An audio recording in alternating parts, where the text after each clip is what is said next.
Hello, I'm Dr. Basil Considine. I'm here from the ACU Online Writing Center, and today we're going to be talking about some common errors in the use of statistics that come up when reviewing scientific papers, doctoral dissertations, doctoral projects, and other literature. So, here are the ones we're going to be looking at today. 10 of the most common errors that people make when using statistics in their writing. And we'll go ahead and talk through each of these in turn. Spurious correlations, using too small samples, confusing correlation and causation, inadequate control conditions or groups, not directly comparing effects, inflating your units of analysis, failing to correct for multiple comparisons, circular analysis, flexible or inconsistent analysis, and overinterpreting statistically insignificant results. So we'll break down each of these in turn and in many cases, have advice for what to do. Now, some of the advice is going to be, don't do that. But others will be, here's how you mitigate or avoid that potential trap. So let's start out with a visual for our discussion of spurious correlations. A spurious correlation is something that the data shows it seems to be going in the same or opposite directions. So it looks like there is some sort of relation between the information, but it's actually not important, often imaginary in the causative sense. And so if we look at this example taken from tylervigan.com, we're looking at the per capita consumption of mozzarella cheese in the United States and looking at the number of doctorates in a particular field, civil engineering. Now, if this was the only thing you could look at, you might say, well, oh gosh, maybe selling all that mozzarella in the United States means that more people in Wisconsin have the money to go and get doctorates in engineering. And you could try and create an explanation for the data, but it would be misguided because this is, again, as the name says, a spurious correlation. Just because these happen to be both growing over time doesn't mean that this is actually something where these two are linked.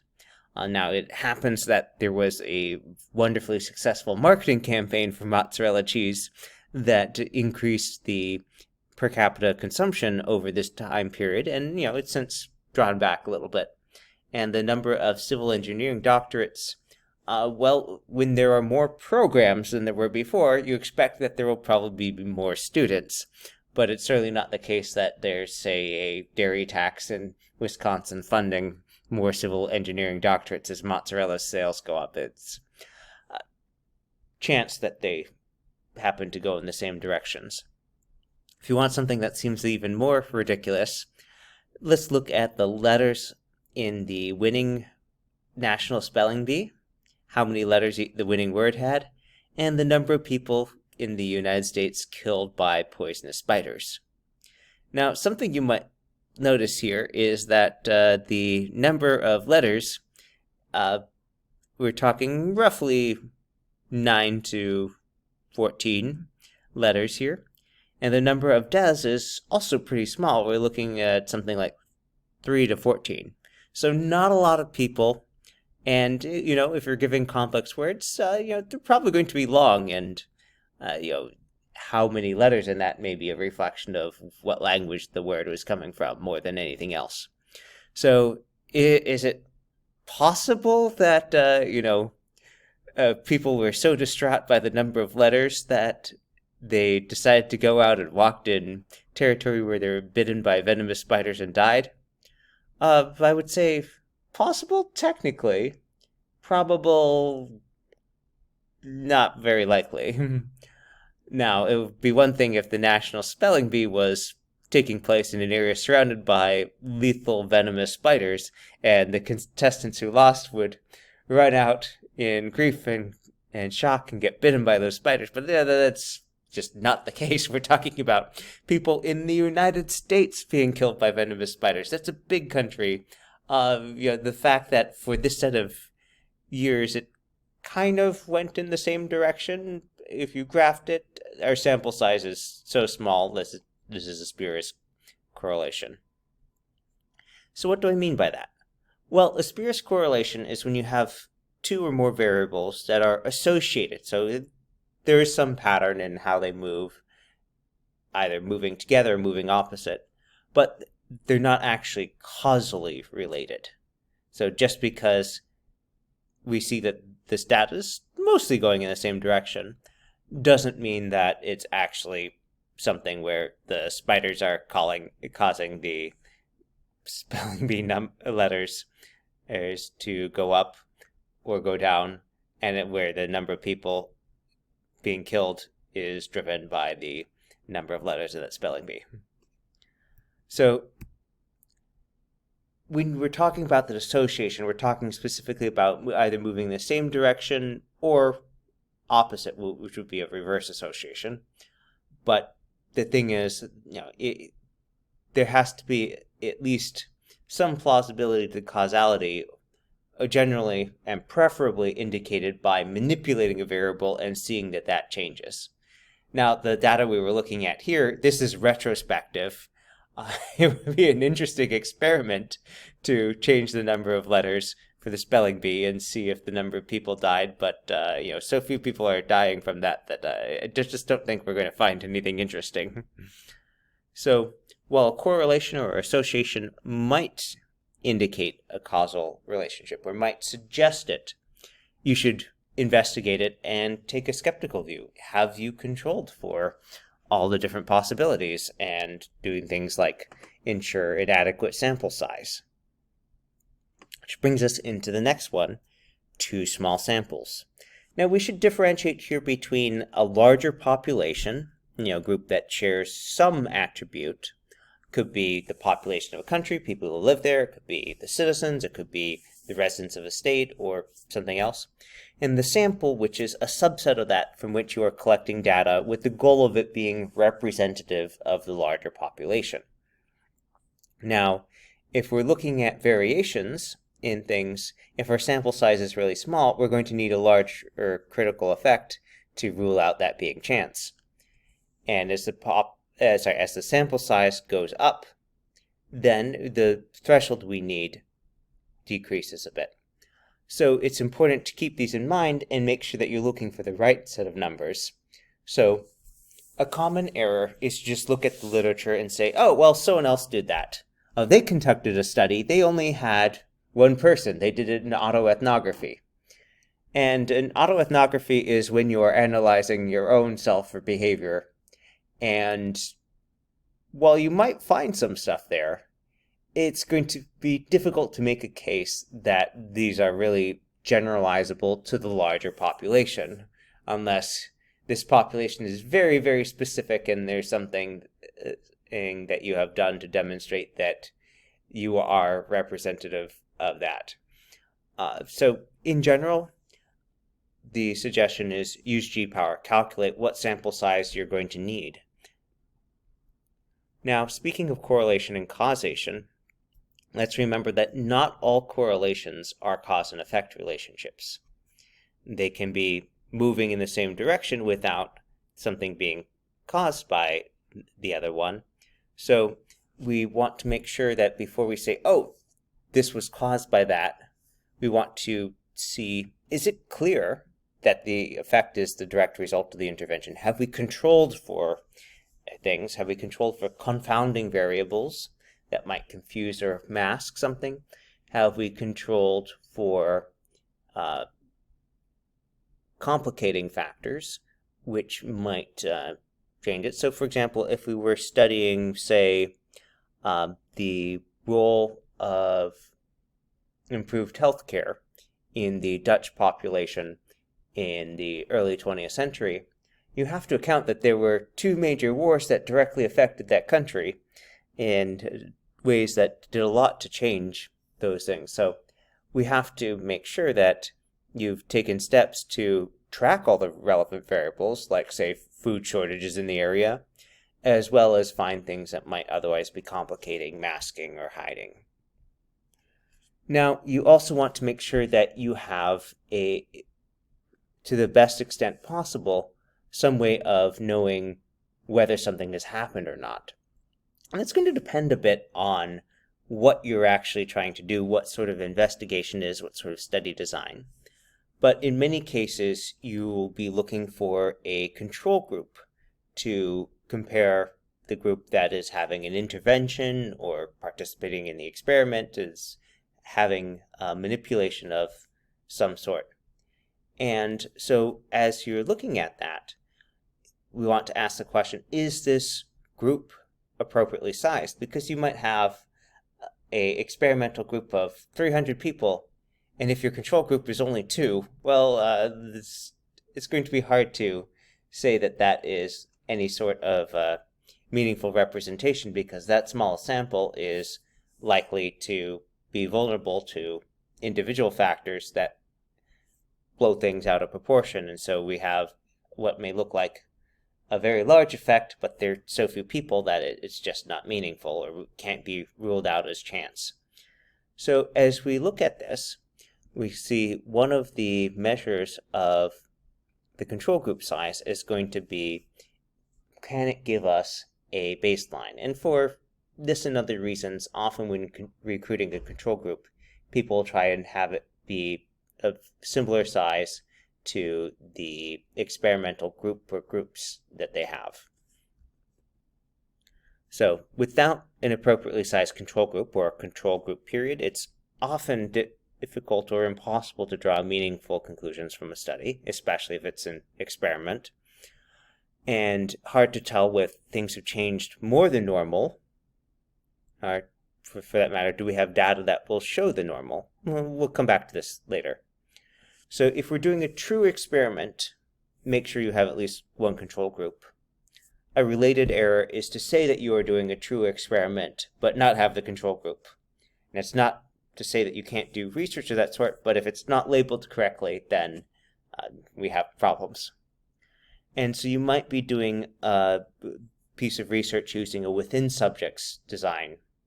And a within subjects design is when you use a group and you're looking at how things were before a treatment and how they were after the treatment.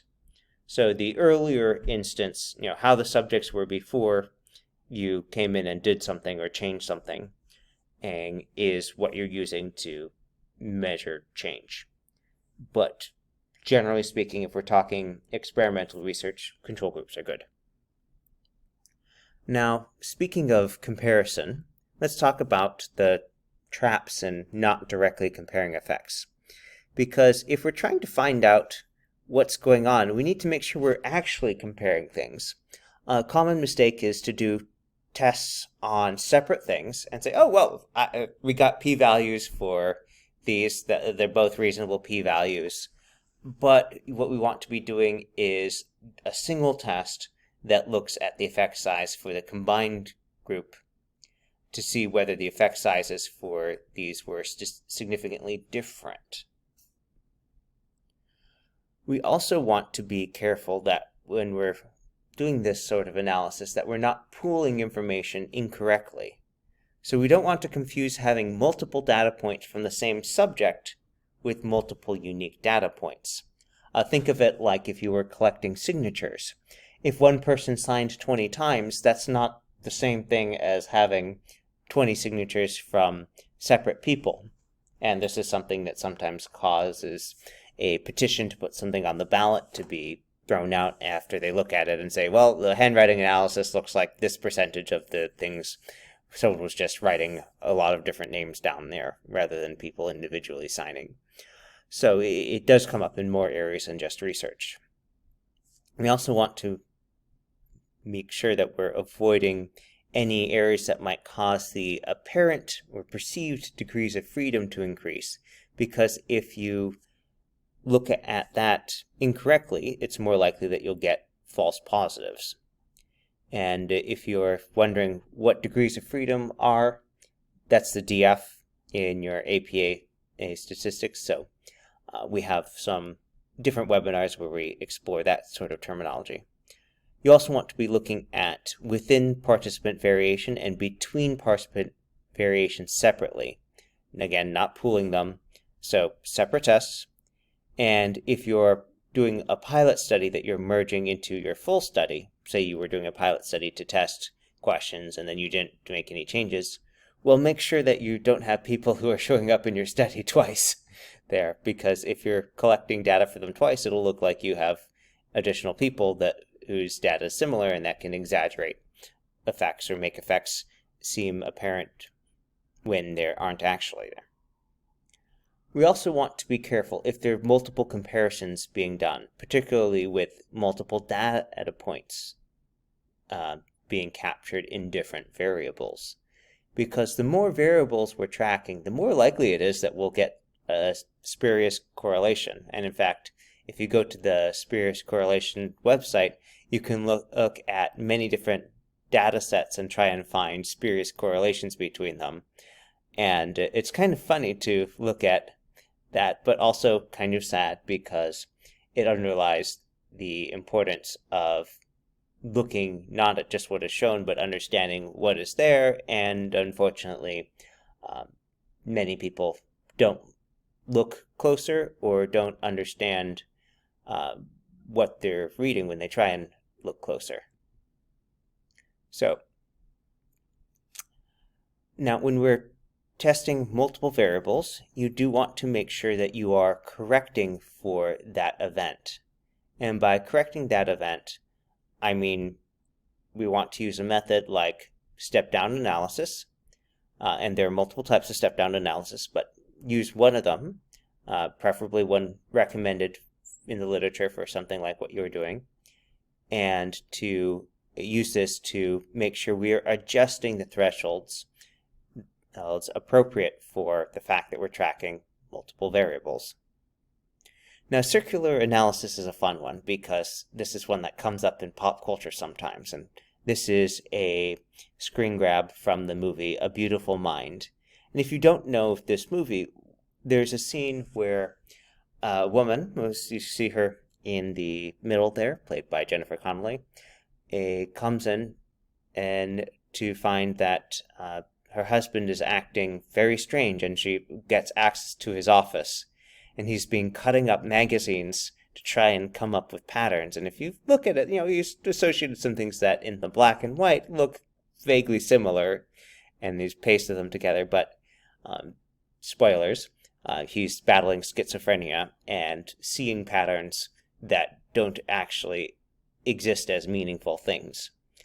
And so with circular analysis, this usually comes when you're approaching something that didn't go quite right or quite as desired. So if you have a data set and you say, well, my hypothesis wasn't supported, let me look to see if I can find something else that's interesting. That in and of itself is not bad.